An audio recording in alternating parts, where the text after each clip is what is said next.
I think we have people who are, hi, Joan. I think we have people who are still joining us, and we're just going to let them come in slowly. But I would like to get started if that's okay with everybody. So first and foremost, uh, well, if it looks like I'm looking sideways, that's because I'm looking at you, right? If I'm looking at my computer, just a heads up, I'm looking straight at the camera. So I am looking at you when my head is sideways. So I just want to say thank you so much for taking the time out of your day today, hump day, Wednesday, 11 o'clock in the morning. And here you are with us. I'm sure there's a whole bunch of other things that you could be doing, but you've chosen to be on this call. And for that, I thank you, a big heartfelt thank you. My name, for those of you who don't know me, is Lorraine Williams. Can everybody see my slides, by the way? Good. Everybody see my slides? Great. So my name is Lorraine Williams. I'm a coach and an executive. I'm a facilitator and an executive coach. And I am a part of the Vital Work team. And quite a few of my colleagues are on here today. And it's so lovely to see all of you. Vital Work is a culture transformation firm, and they are founded right here in Florida. One of the founders is on the call with us, Natalie Johnson. Hi, Natalie. Yes, a lot of you know me, some of you don't, but hopefully we'll get to know each other in the next 90 minutes. A couple of things I want to start out with, and I'm going to be a bit bold here and start out with a couple of requests. And my first request is that I would love you to be on camera today. I would really love to see your face on camera today. I know a lot of us are not on camera. Why is that important? Well, first of all, it takes away from distraction when we're on the camera, and we can give me and everybody else your full attention, and it just adds to the energy. So my big preference of the day would be for you to be on camera. And I say that, and then I'm just going to leave it alone because I know maybe some of you cannot be on camera for whatever reasons, but you know what I would prefer. Okay, we've got that out of the way. My next big request is, it's not really a big request, but I would love for you to fill out a survey for me toward the end of this session.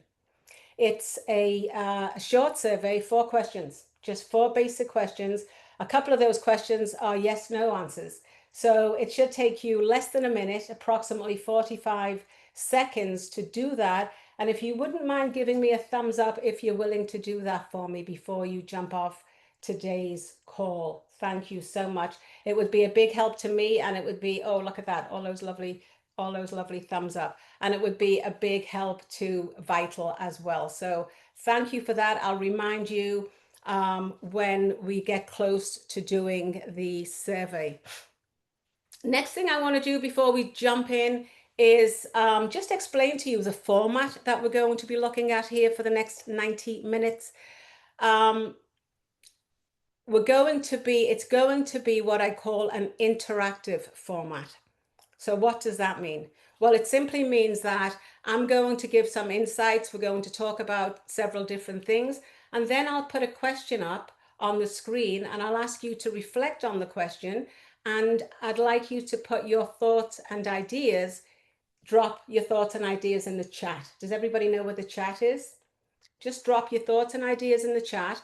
And for those brave souls who are of the head and the heart to come off mute and share their answer, it would be lovely to hear some voices as well. So in addition to asking you to reflect on certain questions, we're also going to make use of breakout rooms today. And in the interest of time, we're not going to be able to use too many of the breakout rooms or too many breakout rooms because we're constrained. But let me ask a quick show of hands, and I need to really pay attention to the screen here. A quick show of hands if you've never been in a breakout room before. Okay, I see you. I see a couple of hands. Yep, I see a couple of hands. And let me just say, and I see a lot of hands. Thank you. Thank you for letting us know that. And let me just say this. It may feel a little bit different to you being in a breakout room, like you've never been in one before. and anything that we've never done before feels a little bit different. But I can assure you that it's there's nothing, it's easy for me to say, but there's nothing to it, and you'll get used to it really quickly. And I think you'll even like it. So bear with us when we go into the breakout rooms, stay with us, and yeah, let's see what that's like. Yeah. So that's it on the breakout rooms. One last thing on the format. Why is it important that we make these sessions interactive? Well, there's several reasons for that. One of the reasons is, well, it makes it more fun. Another reason is it makes it more interesting. But the big reason, the important reason, and the scientific reason is when we take passive learning and we switch it into active learning or experiential learning, we learn faster, we learn faster, we learn deeper, we learn more, and we retain more. And think about that. Because if we're not interacting, all the information's coming from me. But when we're interacting, it's the wisdom is in the room, folks. You have the wisdom. I don't have all of that. You have it. So I'm going to ask you to be selfless with your wisdom today and share that with us. Drop it in the chat. Come off mute. Share your information. It's collective intelligence and it compounds and it's a beautiful thing. So that's why we interact. It's important. Any questions before we delve in? Good. So I will start with the first question. I'm going to start by inviting you to reflect on a question. I'll put it up there in a second. I'll put it on the screen in a minute. And it's a simple question, but it's also an important question, and it's also a very powerful question. And I use the word reflect. I'm inviting you to reflect on the question. I'm using the word reflect intentionally because with reflection comes transformation. Yeah. So here's the question. And don't answer it yet. Just pens down, don't answer it yet. Here's the question. If we were to put accountability at the center of our lives, what might become possible? If we were to put accountability at the center of our lives, what might become possible? And to give you some thought joggers around that question, to give you a little bit more perspective, what might become possible for you? And I do this because I think of concentric circles, right? What might become possible for you? What might become possible for your team, the team you work with, the team you're on? By putting accountability at the center of your lives, what might become possible for your company, your agency, your organization? And if we really want to take it outside of the box and think big, what might become possible for humanity? So that's the question. Does everybody can I get a thumbs up if everybody understands the question? I'm looking for thumbs. Thank you, guys. So I'm going to thank you. Everybody understands the question. Wonderful. Does everybody have something to write with? I'm going to ask you to take 30 seconds to contemplate that, and then I'm going to pause you and ask you to bring your attention back here. So 30 seconds, go ahead and see what comes up for you.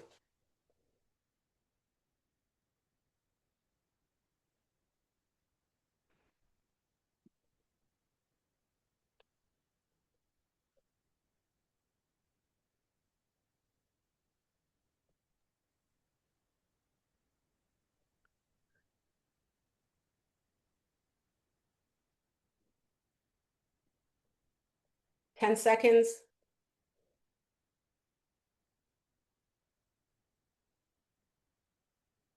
Okay, and stop. If I can just ask you to pause and bring your attention back to the camera.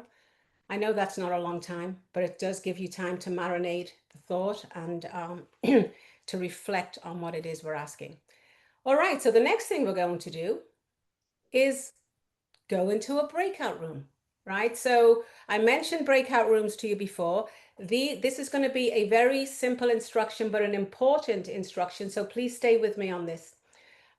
Haley who is our organizational coordinator, and she's amazing, and she's organized all of this today. So thank you so much, Haley. Haley is going to set up the breakout rooms, and we're going to simply hit the blue button when it comes on the screen, but not yet. You're going to be in a breakout room with 2 other people. So that means there'll be 3 of you in a breakout room. And you're simply, whoever is at the head and the heart to start sharing first, you're simply going to share with the other 2 people in the breakout room what you came up with, what you reflected on and what you came up with. Remember, your answer is the right answer because it's your answer. You're going to take 90 seconds to do that. And then once you've shared, I'm going to ask the other 2 members who is in that breakout room with you to acknowledge or to reflect on what you've just said. So what does that mean? So you share, and then I say something to you like, oh, thank you so much for sharing. Or, wow, that was insightful. Whatever comes to mind, but let that person know that you've seen them, heard them, and felt them. Yeah? So you're going to acknowledge them. And then once you've done that, we simply switch roles. The next person will share what they came up with, 90 seconds. The other 2 will acknowledge and reflect what they say, and then we'll switch roles. And that's how it goes. Before you leave the breakout room, this is an important point. Before you leave the breakout room, please nominate 1 person to share when they come back into the main room. 1 spokesperson, right? So before you leave, ask your group who would like to be the spokesperson. And then when we come back into the main group, we're going to randomly ask you what you got out of being in the breakout room. Whew, that's a lot of information. Did everybody get it? Are we good? All right. Well, we're going to spend 6 minutes in all. That's not fast. One other thing, and then I'll stop talking for a minute. Magic happens in the breakout room. Lots of magic. You meet new people. You find out new stuff. But also time doesn't work the same in the breakout room as it does out here. It goes so much faster. So be very, very cognizant of the time. 90 seconds each. So Haley, let's do it. Go and meet somebody new. Have fun. So first of all, a big apology. I just learned when you guys went into the breakout room that my slides were not moving. So you couldn't even see the question. I'm so sorry. And you couldn't see, I'm thinking you've got instructions on the screen and mine were moving for some reason and yours were not. So yikes. I apologize. I didn't see that. I just heard from Haley afterwards, your slides weren't moving. So I hope everybody understood the question and I hope you went in there and enjoyed the breakout rooms. Yeah. All right. So the last request was to nominate somebody. So the first thing I'm going to ask is, do we have any brave souls who would like to come off mute and share with us? I can go. You want? Yeah, that would be fantastic. Who's this? This is Jason. Jason. Hi, Jason. Yeah, so in our group, from the me perspective, we talked about personal growth can come from it. Yes. Also, becoming more trustworthy for your teammate. And then it also allows you to hold others on your team accountable. Yeah.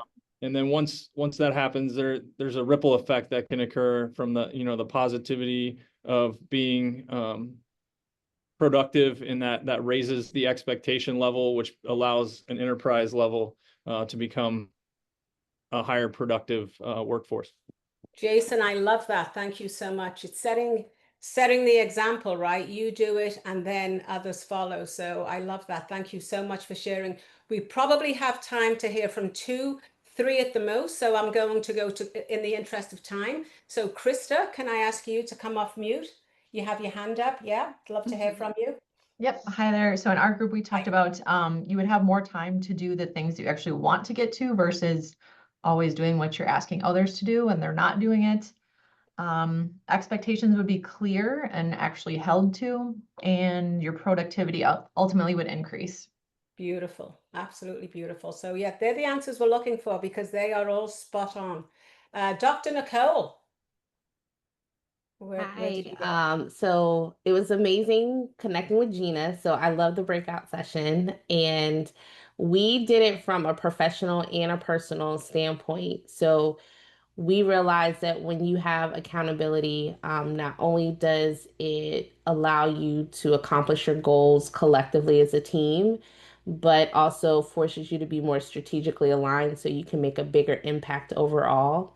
But then Gina talked about the humanitarian piece of it when we think about it personally and what the common theme from a personal and a professional standpoint is all about. Accountability forces you to have trust because everything that we do is very relationship oriented. Hmm. And not only from an emotional intelligence standpoint will it allow you to hold you accountable for being trustworthy, but also from a perception standpoint, people feel like that you're a trusting person. I love it. Thank you so Um, much. And that's it. All these are beautiful, rich, chewy answers. We'll hear from one more. Kim, I think you've had your hand up for a while, and then that's going to be it for a minute, and we're going to move on in the interest of time. So, Kim, I'd love to hear from you.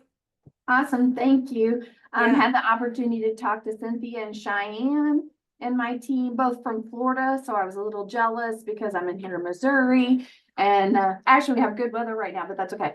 Anyway, I think being the last person to speak, a lot of this is tying together with the same renowned, concept. And the main thing is just productivity, being able to do what you need to do, not have to do follow up with other people to make sure they're doing what they're having to do.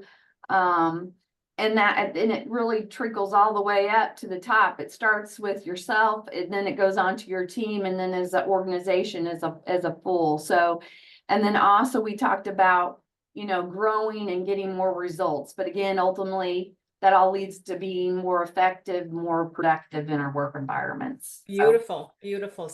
And we're going to emphasize all of those points more when we go into the rest of this session. So thank you so much. Thank you so much for the interaction. We're moving on. Can everybody see my slide? It's accountability. Can you see it? Beautiful. Okay, so the definition, according to Merriam-Webster's definition, the definition of accountability is the willingness to take responsibility or to account for one's own actions, right? To account for one's own actions. And when we think of actions, I'm going to make an assumption. A lot of people tend to think of actions, especially in the workplace, as the work that we do, the work that we get compensated for, right? The skill level. But it's more than that. We have to take accountability for our entire being, how we show up, right? Our emotions, our reactions, the way we interact with other people. We have to be accountable for the complete person. And when we're talking about accountability in this session, we're also rolling in reliability, right? We have to be reliable, somebody who's reliable, somebody who we can depend on, right? So that's what we're looking at as a definition.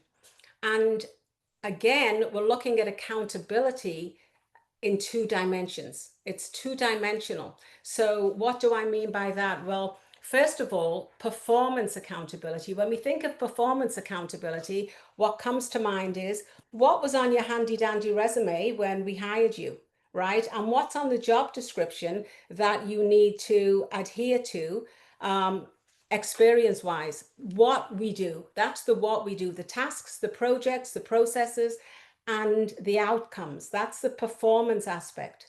But there's also another big aspect of accountability that I think in some cases, at least in my experience, can be overlooked. And that's the cultural accountability. That's how we show up, right? Our behavior patterns, our attitudes, how we interact with other people. Are we compassionate? Are we empathetic?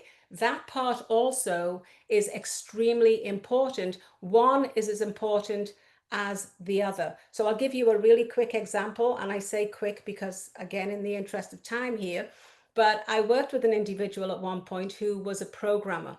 I'm almost 40 years, by the way, in IT, and I'm going to profess that up front because a lot of my examples are going to be probably IT related. So I worked with an individual in IT. He was an amazing kick butt programmer. This guy could take 35 steps and he could put that into a program and you could do it in 2 hits of a button, right? He was brilliant. Every T was crossed, every I was dotted. But when it came to cultural accountability, zilch. He was offensive. He was mean. You didn't know what side of the bed he was getting on in the morning, out of in the morning. And a lot of people were afraid to approach him. So that's not going to work. We don't tolerate that. Even though he was so good performance-wise, culturally-wise, he just wasn't showing up. So as you can see, one side is as important as the other. And we can flip that example on its head and we can say, imagine if you work with somebody, and again, I'm talking to people in here who are going through this, I'm sure, but imagine if you're working with somebody who is compassionate and excited and really enthusiastic about everything and has compassion and loves to be where they are, but they're incompetent when it comes to the task. They're incompetent. They just don't get it. That's not going to work either, right? So as leaders, those of us who have the privilege of being over other people, it's our responsibility to make sure that we meet both sides of this two-dimensional equation. And to help us to meet both sides of this equation, there are 3 words that I want to share with you, 3 words that I think you should remember and execute at all times. While you're in the workplace, especially if you have people working for you, these are words that you should have handy in your back pocket at all times. And the first one is demonstrate. And one of the brave souls who actually came off mute earlier spoke about this. I think it was Jason, actually, the first person to share. You spoke about demonstrating. If you do it, then others do it. Others are going to follow suit. So if you are asking people to do a specific thing, then you better be prepared to do it. If you're saying to your people, I want you to give me 1 month's notice before you even consider taking 2 weeks vacation, then you better be giving 1 month's notice.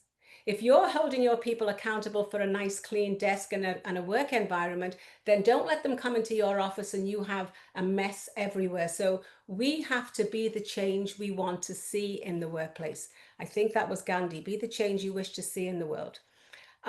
Know that as the leader of your team, you have a huge responsibility. It's also a privilege, but it's a responsibility because you are the cultural architecture, the architect, sorry. You are the cultural architect. You're the one who sets the blueprints, and everybody else, it's everybody's responsibility to be accountable. But you're the one who sets the standard. You're the one everybody's watching. You're the one with the positional power. So you're the one with the influence and you're the one with the biggest impact. So you're always being watched. So be aware of that and demonstrate the change you want to see. The second action word is reward. When you see these changes being made, when you see people getting it and they go, okay, I get it now. This is how we're going to be in this section. This is the culture we're building in this area. Then you reward that behavior. You reward good behavior. You let people know, yes, that's exactly what we want, just like that, right? You're walking down the hallway, you hear let's just say you hear a team lead telling one of the direct reports, apologizing to one of the direct reports and apologizing because maybe they just deleted 5 different accounts when they meant to update them. And you just happen to overhear the conversation of, I'm really sorry I did that. I know I've caused you more work. Reward that behavior. Go and find that lead and tell them that you were proud of what you heard. Go and tell them it was refreshing what you've just heard, that they were being transparent and vulnerable. That's important, right? Always let them know that this is the behavior we want to see. So brains like hearts go where they're appreciated. And conversely, when you're seeing behavior that does not fit with the culture we're building, then we have to nip it quickly and immediately, right? Because what we tolerate, we normalize. Think about that. What we tolerate, we normalize. And each one of these action words are as important as the other. They're all important, right? It's a force in motion, tends to stay in motion. You have to keep it going. But one of the hardest ones, I think, that I've experienced in the workplace is discourage, because there's a lot of us out there who don't like conflict, who don't like confrontation. But as leaders, it's our responsibility, right? We have to nip it. All right, so here's a question for you. I think everybody can see my question this time, right? It's on the screen. And the question is, what comes up for you when you consider the words demonstrate, reward, and discourage? What is actually bubbling to the surface for you? So I want you to look at that. And based on what we've just discussed, can you maybe drop your answers in the chat? Yeah, think about some experiences that you may have gone through, and let's see if I can read the chat here.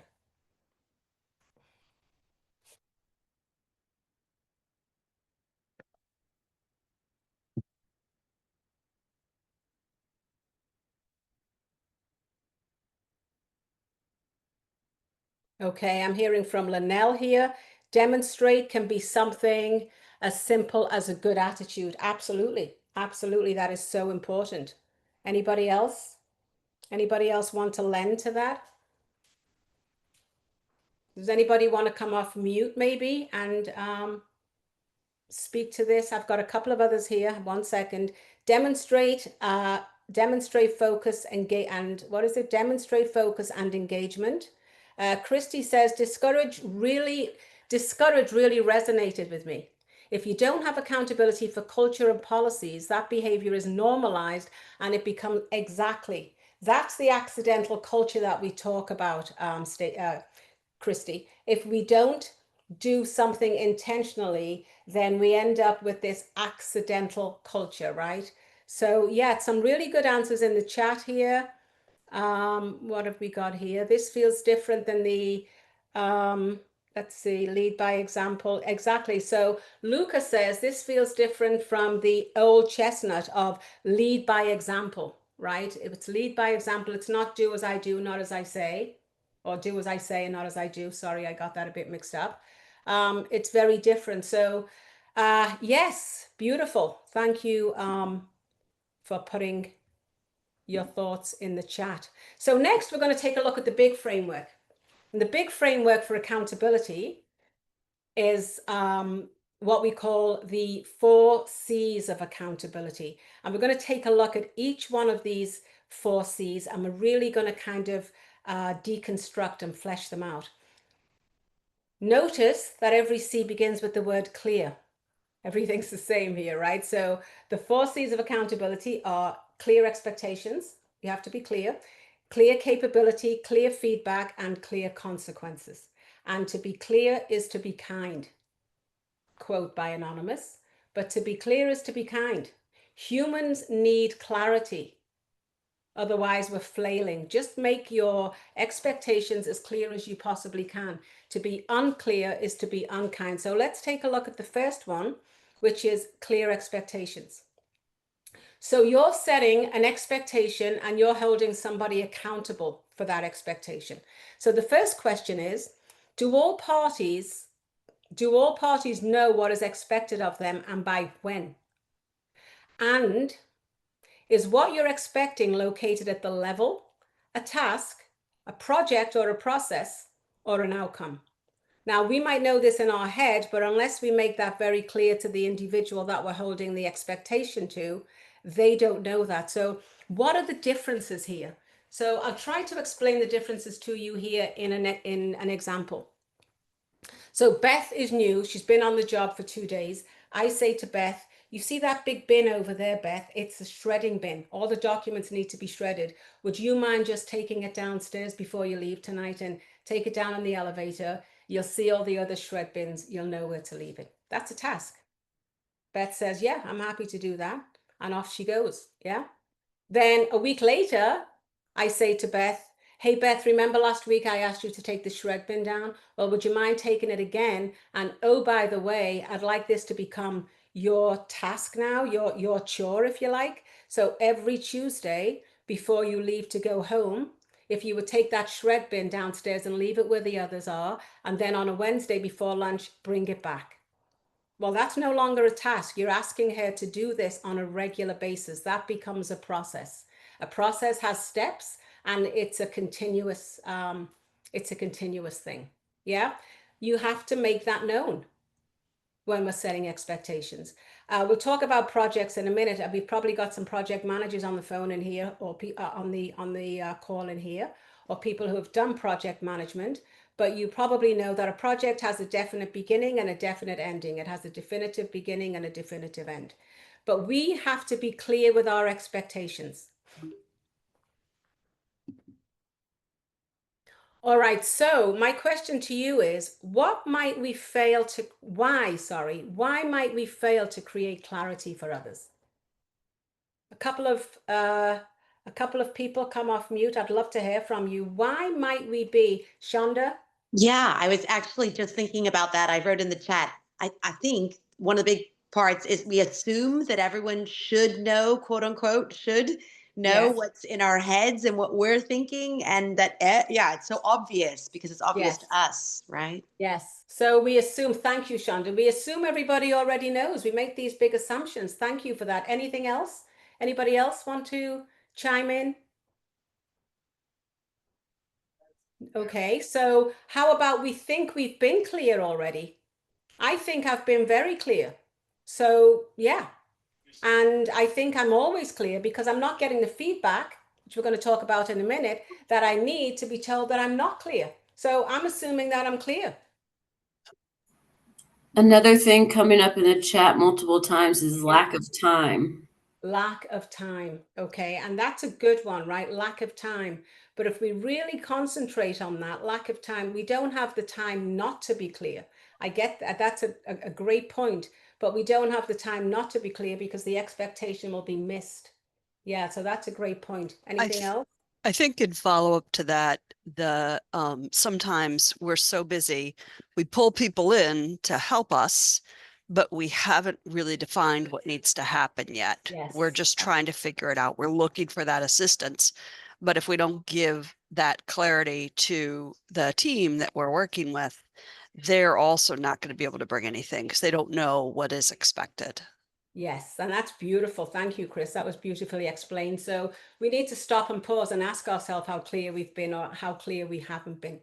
All right, so the next question, thank you. The next question is, what can we do to ensure clarity of expectation has been established? Does anybody have any little ideas as to what we can do to make sure that we're being clearer?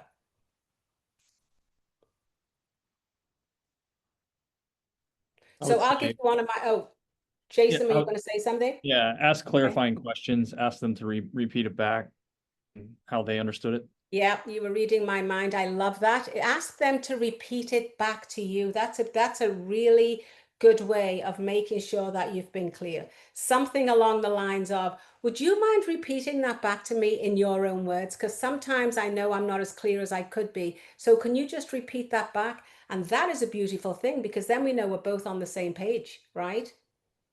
Yeah. Anything else? Anybody else want to add to that? Words change worlds. Here's another one. Let's say we're in a meeting. This happens so often. And again, I'm making these big assumptions about you on this screen here, but I think these are safe assumptions. You're in a meeting and something new is being discussed. And at the end of the meeting, whoever the host is says something along the lines of, does anybody have any questions?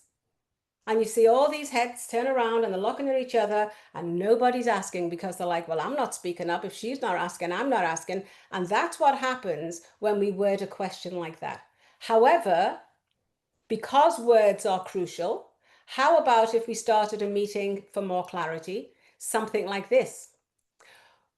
We're about to meet today. For the first 45 minutes, we're going to talk about a new piece of software that's coming through the door. And I have reserved the last 15 minutes for questions because I'm expecting questions. I'm expecting lots of questions. So I'm going to invite your questions in the last 15 minutes. And oh, by the way, as we go through this meeting, could you be writing questions down as well? And that way, We're sure to have a lot more questions then. Does anybody have any questions? There's quite a few ways that we can be clear. If we're not good with clarity, write it down beforehand, right? If we tend to go off on these tangents and in circles, write it down beforehand, because when we're trying to be clear, the best way to be clear is to be succinct yet specific. All right, moving on. So we've talked about setting expectations. The expectation is set. And the next thing that we have to look at now is the individual who we're setting the expectation for, are they even capable of meeting that expectation? Are the capabilities clear? Right, so that's our second C. Can everybody see my screen? I'm going to be asking you that quite a bit now since my little, hiccup. So clear capability, let's take a look at it. Does the individual being held accountable for any expectation have the knowledge, the skill, and the resource to deliver? Think about that. Think about that. Do they have what it takes to deliver what you expect of them? Because if the capability is not there, the expectation is not going to be met, and you're going to be left in a very disappointed state, right? We're setting ourselves up for failure if that's the case. So are they capable? And a quick example is we hire somebody. This guy is he's a superman on the service desk. He's a senior technician, and we tell him he has a project that's starting on Monday. Here's an example. Projects have a beginning date and they have an end date. The project starts on Monday. What's the project? The project is, it's your job to push out this update to 600 PCs. Oh, okay. Well, I can do that. I've done that before. Yeah, okay, we've seen that on your resume. You've got 60 days in which to do it. Oh, okay. So then he sits down and he goes over the project plan and looks at the project charter. And he says, I don't have the knowledge. I don't have the knowledge of this company. I don't know how this company normally does this. Do they have a test bed of people who they push it to? Then do they have another test bed? Or do they expect me just to push this to 600 people come Monday morning? So what does that mean? It means that we need to renegotiate this, sit around the table and decide this person needs to be knowledgeable before we expect this to happen. Right? So we have to have time for the knowledge. So let's say it's a 60-day project plus 7, because he has to get the knowledge now. And then we realize he doesn't have the skill of the new piece of software. He's done it before, but he's never used this specific piece of software. So we need to give him time now to skill up, to get trained on it. So what's that? Add another 7 days to the project. And then he realizes that the resources that he does have to help him, and resources come in many different shapes and sizes. We can have human resources, time resources. His human resources spend 85% of the time in operations, changing passwords, doing stuff for customers. So they're not going to be able to meet that deadline. So there's another 14 days. So are the capabilities there, and are they clear? Right? Are we good? Right? In addition to, do we have the knowledge, the skills, and the resources?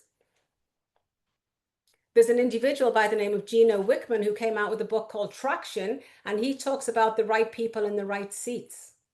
I'd say that was a play on Jim Collins from Good to Great, right? Get the right people on the bus, and then once the right people are on the bus, make sure they're in the right seats before the bus even starts moving. So what is he talking about here? Those individuals who we're holding accountable, do they even get it? Do they have the gray matter to get the job we're asking them to do? Right? Do they get it? Do they understand? Some people just don't get it. It's not that they're stupid. I was 40 years in IT. I built networks out of the gazoo, and anybody on here who's IT, I know how to supernet and subnet like nobody's business. But don't put me in a programming position, because I can't do it. I can't do C++. I can't do SQL. You'd have had me on the right bus, but you'd have put me in the wrong seat if you'd have made me a programmer, right? So make sure your people are in the right seat. Do they get it? Next is, do they want it? You may have people working for you right now who are good at what they do. They have the skills, they have the knowledge, they have the resources, they get it, but they don't want it. They don't like it. They don't like what they're doing. Right? They don't like what they're doing, so they don't want to stay. And when somebody doesn't have the enthusiasm and they don't like what they're doing, then you can kind of kiss the expectation goodbye, because it's going to lag behind. Does that make sense? They don't want it. There's no incentive. There's no umph. And then the last one is the capacity. These are all things that we need to be looking into. Do they have the capacity? How many of you out there are really good at something, you want to do more at work, you'd love to branch out and do more things at work because you know whatever that is you want to do is going to be so much more helpful, but you simply don't have the bandwidth. You don't have the resources, so you can't do it. So again, we set the expectation, we have to check if the capabilities are in place, right? Any questions on that? All right, so we are going to take 4 quick minutes, and Haley is going to drop you into a breakout room again. You will be with the same people you were with before. And so this time you don't need to do any introductions because you'll already know each other. It's going to be a quick 4 minutes, and I want you to think about what we've just gone over: knowledge, skills, resources. Do you get it? Do you want to do the capabilities even exist? And let's talk about that. You know how the breakout rooms work now: 3 people in a breakout room, and let each individual have the time. So can we drop in the breakout room, Haley? All right, so again, if anybody would like to share, if you would like to recognize somebody or appreciate somebody or appreciate something you heard or something you said in there, let's see the brave souls come off mute. Anybody want to share with the group? Nope. Yes. Caitlin. Hi. Hello. Hi. In our group, we kind of talked about all 3 are very important, but having the resources to start with as like a baseline is most important, because certain things we can teach people or enhance their skills, but if we don't have the resources to give them those tools, then we could be failing people. However, if people are coming to us with the skills and we have the resources, then we can work with that as well. Yeah, beautiful. Absolutely. And you know, if they have the skill and you don't have the resource, it's frustrating because you know you can do it and you know it can be done. You just don't have the bandwidth to do it. Thank you for that, Caitlin. Anybody else? Any more insights? Lorraine, I can jump in if you want. One more. Yes, please. It wasn't me. It was others in the group. Damien was their group they were saying, and I think it's really powerful. That we are motivated by different things, and Yes. really sometimes as a good leader, we need to take the time to find out what's getting in the way of somebody showing up. It may not be as obvious to us as we think. We've had different examples in our past, and we don't know until we investigate a little further what does this person need that might be really simple, from home or from other support that we had never thought about because we didn't take the time and effort. So I really appreciated that.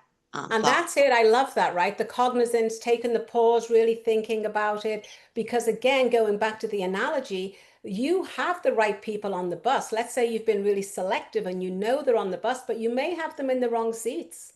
And magic could happen when you do a little bit of musical chairs, right? So like you said, Shonda, being aware, being premeditative and thinking about it. Yeah, beautiful. Anybody else? We're moving on. So, okay, we're going to take a look at the 3rd C. So we've looked at clear expectations. Has the expectation been clear? And then we've looked at, do we have the capability to even meet the expectation?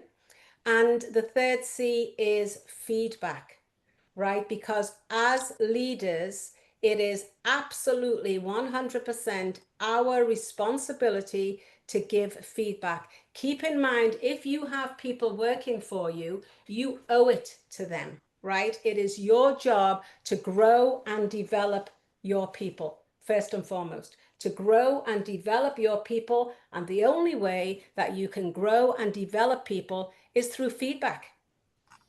One of the analogies I love to use when I talk about feedback is when a rocket launches to go to the moon. When a rocket launches to go to the moon, right?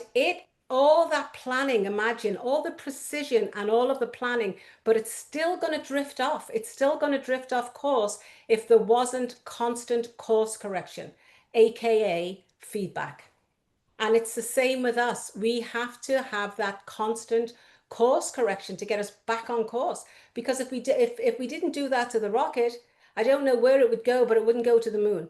It would not hit its intended target. And that's the same with people. So we have to constantly course correct. And what does that mean? That doesn't just mean that those over the group, those in charge of the team, have to give the team feedback. We have to be open for the team to give us feedback as well, because it works both ways, right? As human beings, we have blind spots, and they're called blind spots for a reason, because we can't see them. So let somebody else see them and give you that feedback. We need to give feedback at all times. So what do you think is the number one thing that prevents people from giving feedback? Somebody just shout out. What do you think might get in the way of people giving feedback as often as they should? They're afraid to hurt feelings. They're afraid to hurt feelings, right? They're afraid, fear. They're afraid to hurt feelings. They're afraid of retribution. They're afraid of maybe an argument. They're afraid that maybe the wrong. Fear, fear, fear, fear. I would say, what if? What was that? Sorry, I was going to say when feedback is ignored. So you ask for it and then you blow it off. It's the worst thing you can do, I think, with feedback. Yes, is ask for it and then blow it off. Yeah, well then clearly I would say we don't really want it. If that's the case, right? Feedback, this might sound cliche, but feedback is a gift. I think it was Warren Buffett who said that, but feedback is a gift, but it's only a gift when it's coming from the right person, when it's coming from a person who you know, it's coming from here, and they have your interests at heart, your growth and your development, then it's a gift. It's an investment in the relationship. We should always be giving feedback, and we should be open to getting feedback as well. Right? So feedback isn't easy, especially when it's corrective. Just isn't.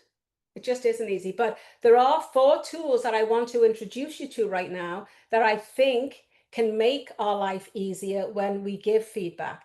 That can make it easier. Doesn't make it easy, makes it easier. And these are 4 tools that you can dig into when giving feedback. Let's just say, for instance, you're giving the worst type of feedback. It's a difficult conversation and you have to lay somebody off. Terminate. Horrendous, but you have to do it. The first thing that you want to unpack is your empathy. And a good way of doing that, there's a million ways to do it. Well, not quite a million, but there's a lot of ways to do it. But one way is try to put yourself in that person's shoes. Say to yourself, oh my goodness, imagine if this was me right now sitting there.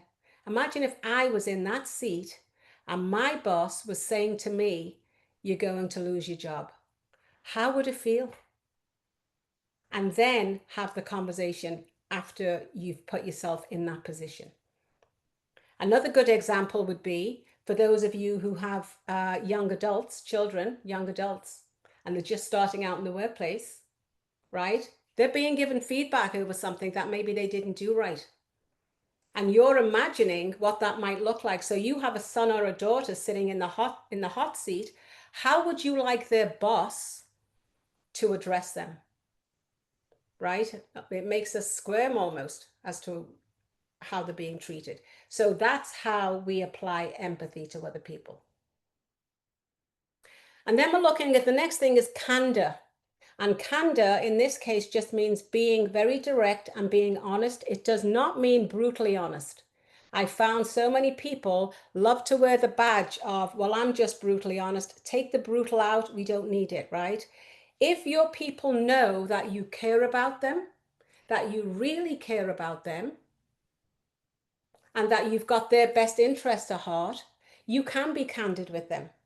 They're more likely to accept what you have to say without taking it personal. And then we have intentional listening. It's a dying art. People don't listen anymore, right? They just kind of stop talking, but that's not listening, right? Listening is really paying attention, listening to what the person's saying, not judging them from your perspective, but being curious. I wonder why they're saying that. That's interesting. I wonder why they feel that. Show a modicum of curiosity and find out more about them, which will then help us use helpful questions and help us use powerful questions. And I always like to say the answer's in the question. If you ask the right question, you're going to get the answer, right? So these are areas that you can put into your arsenal and really work hard at, and having that difficult conversation won't be as scary, maybe, because fear is the number one detractor, right? Won't be as scary. And again, if you know you're going in with the right heart and you're doing it for the person's sake in general, not laying somebody off, of course, but then it gets easier to deliver. It becomes easier to deliver. All right, any questions on that? I'd love to hear some, yeah, anything? Anybody like to comment? Any comments? Feedback? Feedback is huge.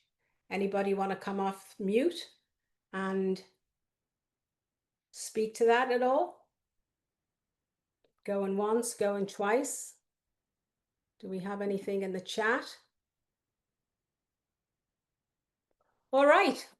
Well, then let's take a look at our fourth C. Our fourth C is clear consequences. So clear consequences,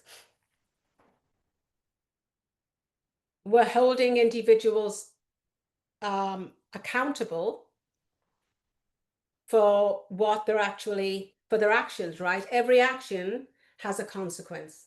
And when I use the word consequence, I always think of the word consequence as having negative connotations. But of course, that's not necessarily the case, because consequences are the fallout from our actions. So if it's a positive action, you're going to have positive consequences. And if it's a negative action, we're going to have clearly negative consequences, right? So whatever it is, we talked about the 3 words to carry wherever you go and execute on a regular basis. And they were demonstrate, reward, and discourage. So we've kind of touched on consequences. Positive consequences are when we reward the behavior we want to see. When we actually reward the behavior of the culture that we're trying to grow. And negative are when we are discouraging the behavior that we don't want to see. But whatever it is, whatever the consequence is, we want to make sure that we apply it, the appropriate consequences at the right time in a timely fashion. So what I'd like to ask you to do right now is either come off mute or go into the chat and type in some negative consequences and some positive consequences.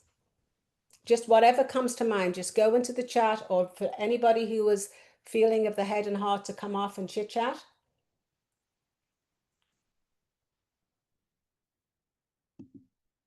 All right, what have we got here?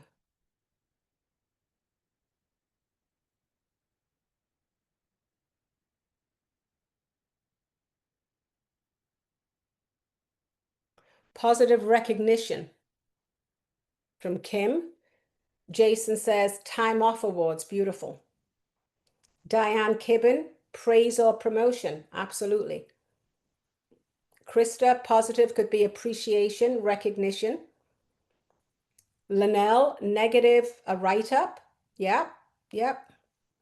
Negative, retaliation, positive. I just lost that one a minute. What did I have? Negative, retaliation, positive, recognition. Positive, a financial bonus. Yep, setbacks, and a negative consequence could be setbacks. And another one, praise and promotions. We're getting a lot of the same here. And that's exactly right. These are what we look at as negative or positive consequences. And up on the screen here, I have quite a lot of those. So a positive consequence, and you've already put this in the chat, could be verbal recognition, private or public. Know your audience, right? Because some people don't like you to praise them in front of a whole bunch of other people. Know your people, know your audience. Written recognition, being grateful at all times, putting them on better projects. These are all positive consequences. Maybe a promotion into a leadership role, or maybe in a leadership role, if you cannot promote, you can still make that person a lead. Promotions in general. All of this has already gone into the chat. Awards. Awards are always good. If you don't have the budget, if you don't have the monetary resources, which a lot of us don't have today, then how about a certificate? Or how about a nice pen with somebody's name engraved on it? Right? It's an intrinsic reward, and people love that. They love to be seen. Yeah. But if you do have the benefit of a nice budget, a pay raise, a bonus, these are all ways to say, I see you, I appreciate you, and please keep up the good work, the rewards, right? And of course, on the negative side, the same thing again. I've worked in places where they've actually suspended people, put them on suspension for a couple of weeks without pay. The worst outcome could be you get fired or you get demoted. So there's a lot of different negative consequences as well, which brings us back to something we spoke about earlier. Reward good behavior at all times. This is what's building that culture for us. This is building the culture of accountability. It's saying, that's it right there. That's another brick in the wall. Thank you, and we reward it. And when people are trying to deconstruct the wall and pull the bricks out, we have to do something about that too. We have to say, no, no, no, that is not going to be tolerated. And we have to deal with it as well. Excuse me.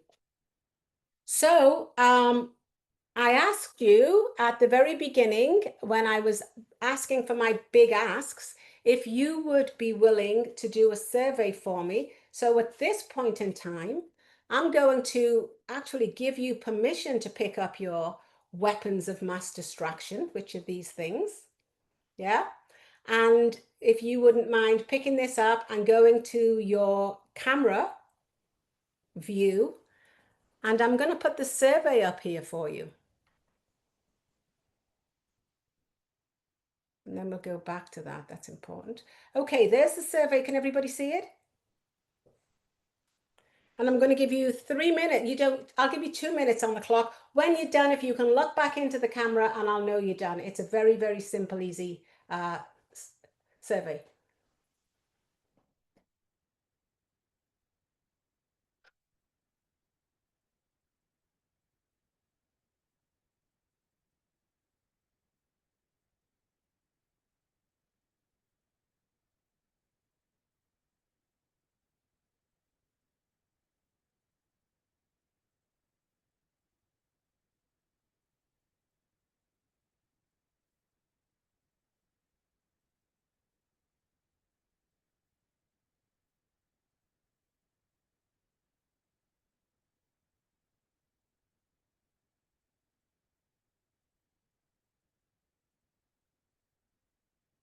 I hope everybody's able to get it and without any issues. Easy peasy, right? Nice and quick.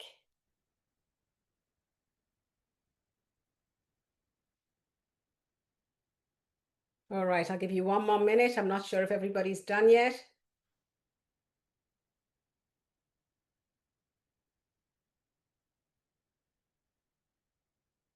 All right, and I'm going to go back a slide. So thank you so much for doing that. Thank you for meeting my request. I really do appreciate it. We went over our last C, which was consequences. We talked about clear consequences and positive and negative. And I think it's worth emphasizing that before we resort to negative consequences, we now have a framework that we can look at. We can now ask ourselves, did we set the right expectation? Was it clear? Was I expecting an expectation from somebody or something where the capabilities didn't exist? Have I provided the amount of feedback required to keep this person on course? And only when we've checked all the boxes should we apply negative consequences. Yeah? Does that make sense? Does that resonate rather than make sense? Does it resonate? Yeah. We want to give individuals a chance to be the best selves, right? So that's why we have to be clear. And there will be times when people just don't get it and it's a non-negotiable. And we know what we have to do. Maybe it's a negative consequence, and that's okay. In fact, we should move forward with negative consequences, but make sure that you've checked all the boxes prior to getting to that negative consequence. All right. So what I'd like you to do next, which is going to be our last little exercise, is I am going to ask you, can everybody see the screen? It says reflect back. Yeah, we good? Reflect back on everything that we've covered in this training so far. Dig deep. Now, I'm not going to put it up on the board here because there's no point. I want you to dig deep. What resonated with you, right? What really resonated with you? And I'm going to run through it like an auctioneer. Yeah? We went over demonstrate, reward, and discourage. And then we talked about the 4 C's. We talked about, does the person that was setting the expectations for, do they have the knowledge, the skill, and the resources? And then we went on to the capabilities, right? Are they capable of doing, do they get it? Do they want it? Do they have the capacity to even do it, right? So we took a look at the capabilities, the knowledge, the skills again, and the resources. We talked about the difference between tasks and processes and projects. And then we talked about feedback. And the feedback that we talked about was it's our absolute responsibility to grow and develop our people at all times. And I gave you 4 areas that you can concentrate on when you have to give hard feedback. And they were empathy, candor, intentional listening, and of course, helpful questions.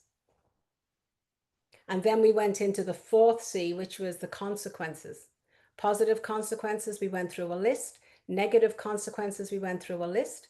And we talked about giving the consequences required in a timely manner. So in a nutshell, that was it.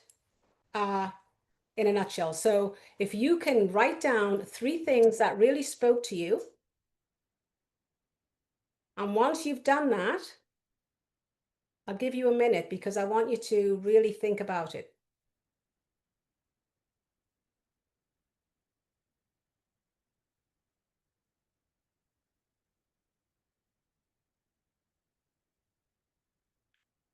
Then I would like you to, from the 3 things, circle the one that you're going to take action on when you leave here today. What really spoke to you where you're saying to yourself, I'm going to start doing that now. I'm going to take action on that. Oh, I never thought of that before. I really like that. It may have been something that I said. It may have been something that you heard in a breakout room. It may have been something that resonated, that actually bubbled up with you. but what really rose to the top that you've said to yourself, I'm going to start taking action on this immediately. Just one thing. And I'm going to ask, Haley, can I ask you to drop into breakout rooms? Can we do our last breakout room of the day? Absolutely.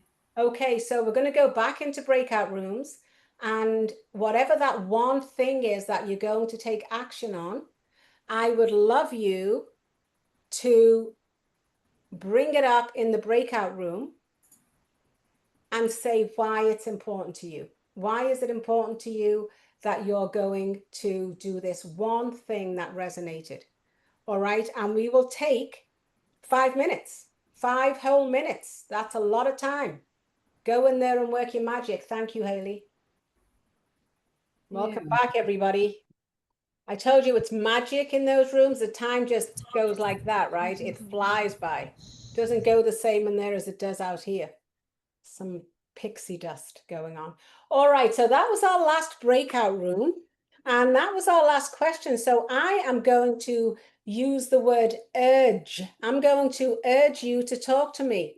Talk to me. Come off mute and tell me what insights you may have had in there, what actions you've heard, anybody that you want to appreciate, anything that you want to appreciate.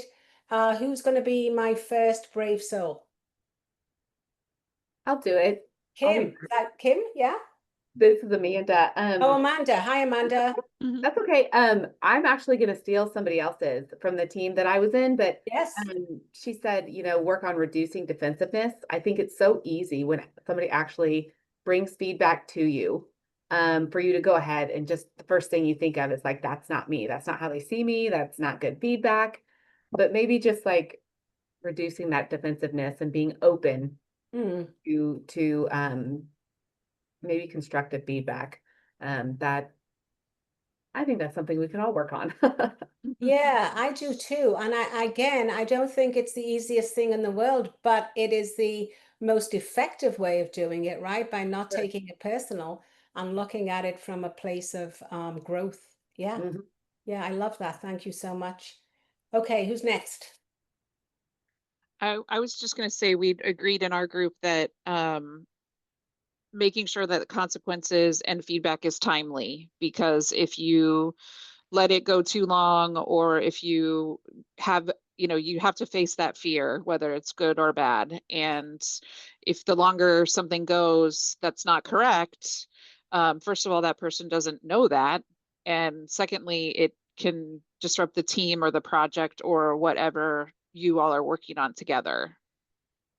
Yeah, absolutely. It wears off. It wears off. They're like, why is she telling me about this now? Right. So that's that, and I see that so often. And just one thing, I don't want to hog the mic here, but you see that a lot in organizations that do these evaluations once a year. Can you believe it? They'll wait till the end of the year to give you an evaluation, and there's negative stuff in there. And they've been watching this all year and have decided not to give feedback on it. I mean, that is just, it's criminal almost. So yes, thank you, Kim. And you have to be cognizant for yourself that you are in the right headspace if you're giving, especially that negative feedback.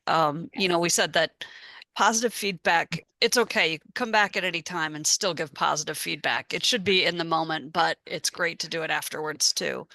But the negative feedback, if you're not in the right headspace to make that comment, if you're not going to be kind and empathetic when you do that, then it's going to be, it can cause more problems.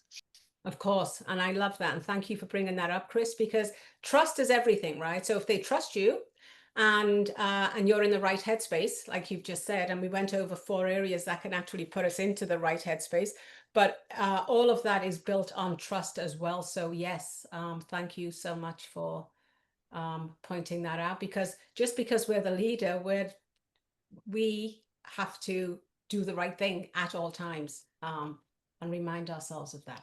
Okay, who's next? One more? Can I squeeze one more in?